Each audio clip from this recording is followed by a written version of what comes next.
Okay, let's talk about animal makeup. So I find that choosing an animal that is closer to the human face is probably your best bet. But I mean, go for whatever you're feeling with this. So what I mean by closer to the human face is animals that have forward-facing eyes, usually mammals, usually predators of some description. Cats are usually a good one. However, you know what? Your imagination can go wild with this. Do whatever you want. Reptiles are usually pretty fun.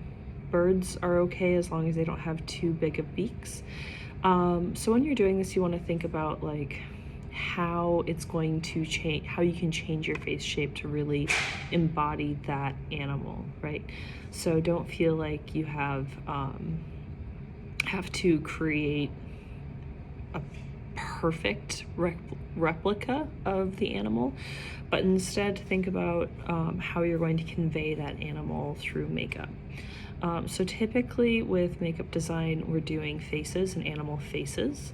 However, if you wanted to do like, say, just using your eyes and nose as like the top part of, say, like an ostrich, and this would be the beak, and then turning the rest of your face and neck into more of like the neck part of it, that might be an option. There are a lot of really creative things that you can do with this. But yeah, so the first step is creating your schematic, of course. So this means finding research images. Remember, primary and secondary resources. So for this, it means finding images of the animal. So I think I'm gonna do a peacock. So I found some pictures of actual peacock faces. Look how majestic, how beautiful.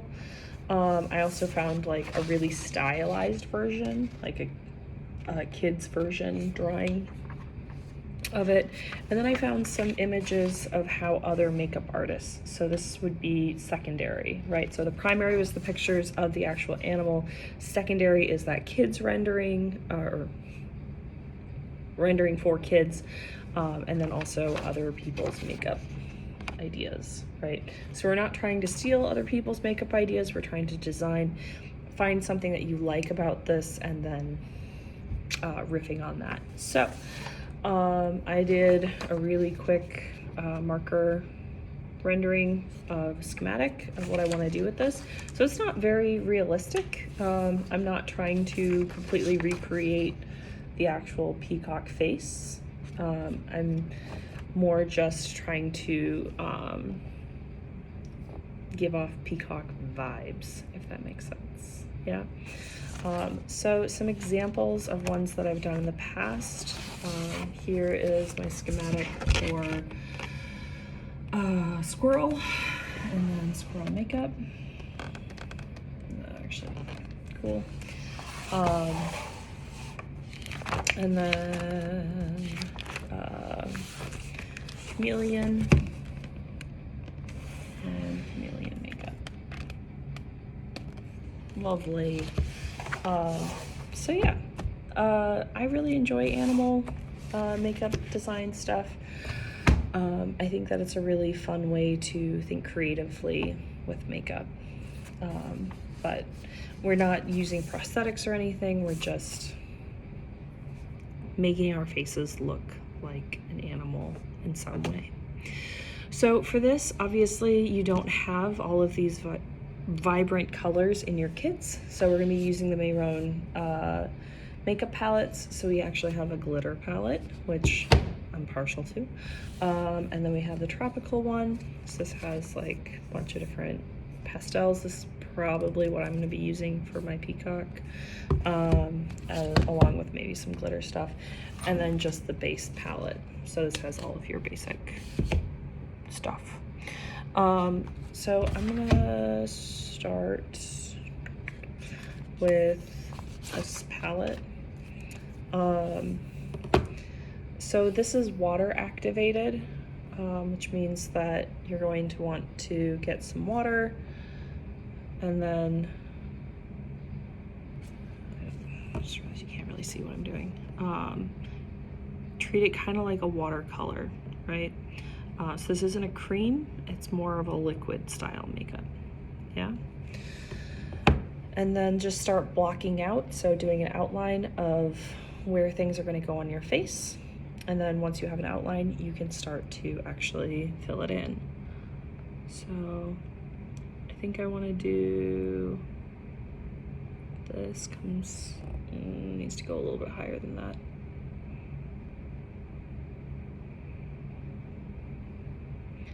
Yeah. And then actually filling these in. You can use the foam wedges for filling this in a little bit quicker. So if I'm doing the whole bottom half of my face with this blue, I want to make sure that I'm getting nice coverage with the foam thing. Yeah, makes sense? All right, I'm gonna kind of block out colors on my face and then we'll talk about details. Okay, we're back. So you can see I've kind of blocked in where all of the color should be.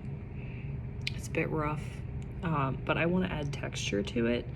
And I don't really need it to be super smooth or even to add the texture. So on the peacock's neck specifically, there's a lot of really small little feathers, and there's just these tiny little feathers all over its face and head.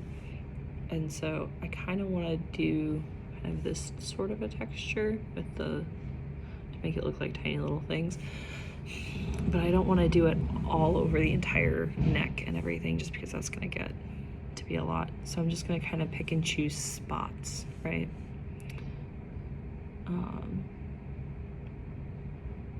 So I think like that, kind of in the cheekbone area.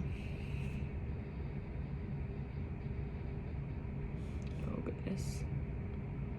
That's way more difficult to do on that side. Yeah, I'm sure you've all noticed that there's definitely a side that's easier to do and a harder side to do, depending on if you're left or right hand dominant. And I always struggle with my left side. Oh, extra messy. So I can pull on this side, and this side I have to kind of like push, if that makes sense. Maybe some under the chin here. Yeah.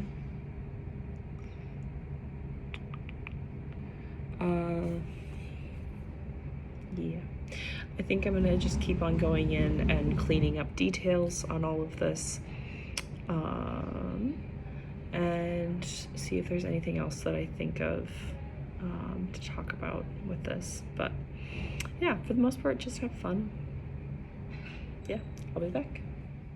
Okay, so I have some more of like the feathery things getting larger down the neck. And now I'm just kind of going in and outlining some of this stuff so that it pops a little bit more. So it was getting just a little bit messy. And I wanted to add glitter anyway, so I'm using the metallic silver to help to define some of those edges.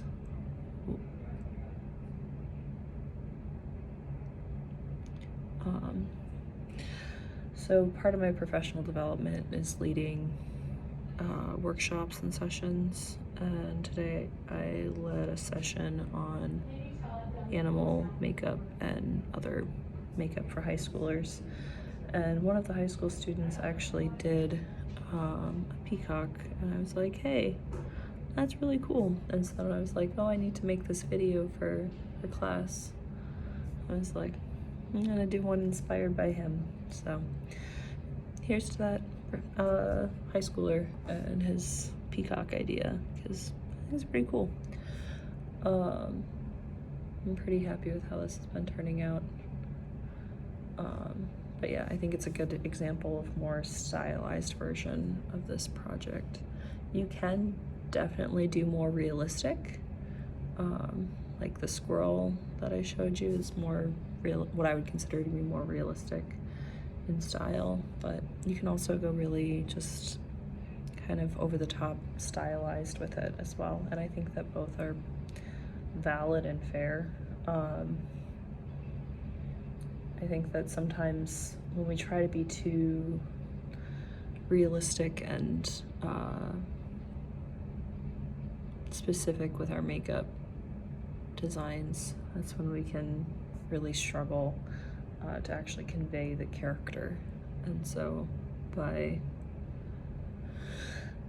going a little bit more stylized with it, the character can really come through in that style rather than trying to make it look like a peacock. Like, my face is never gonna look like a peacock's face, and so what am I trying to say with this makeup?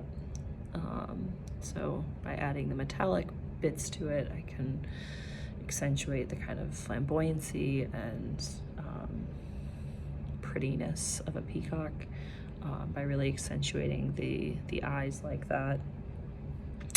Obviously, peacocks don't have this on their forehead, but they do have a little tuft up on top, and so by emulating that, we're just trying to convey the idea of what that character would be, right? All right. I'm pretty happy with this at this point. It's definitely pretty rushed. I would probably want to take more time neatening up here specifically, but I'm pretty okay with it.